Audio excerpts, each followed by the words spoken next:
ఇద్దరం కలిసి రాసిమా నువ్వు దోపు తీసే నా దూప తీసే నీళ్ళు కంటురా అని.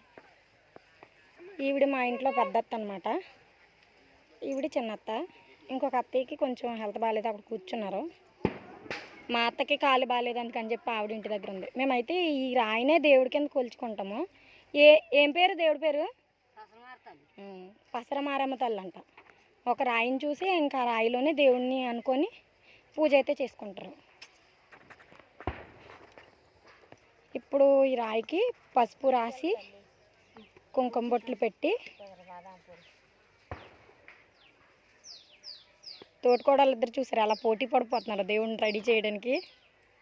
ఫేసులు చూపించండి ఒకసారి, భలే ఉన్నారు. రాసేయండి సారీ. మరి కక్కలు తెచ్చారు తినడానికి? కక్కలు ఉన్నాయి, తెస్తారు. కక్కను పోయి కక్క కోసే చుట్టూ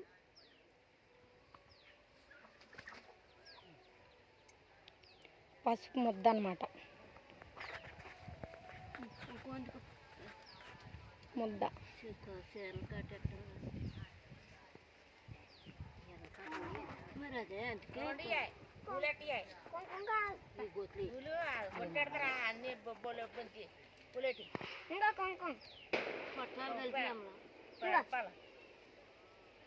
మా నాలుగిళ్ళ దగ్గర నుంచి తెచ్చిన వేసేయి అన్నీ ఒక పక్కన అలా వేసేయి. చీరలు తెచ్చుకున్న వాళ్ళు ఇలా చీరల పైన చెట్టు కొమ్మకే దోపుతారు.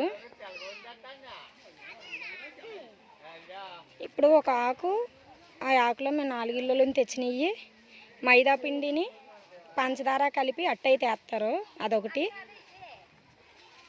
కొన్ని పువ్వులు, పప్పు బియ్యం కలిపి వండిన అన్నం, పువ్వులు. ఇదిగోండి ఇలా అయితే ఇలా చేసాం. ఫస్ట్ అలా ఉంది కదా, ఇప్పుడు తల్లించేసుకున్న తర్వాత ఇలాగనమాట. మనం విగ్రహాన్ని చేసుకుంటే రాయి శిల్పంలా కనపడుతుంది, లేకపోతే ఇలా రాయిలాగానే ఉంటుంది అన్నమాట.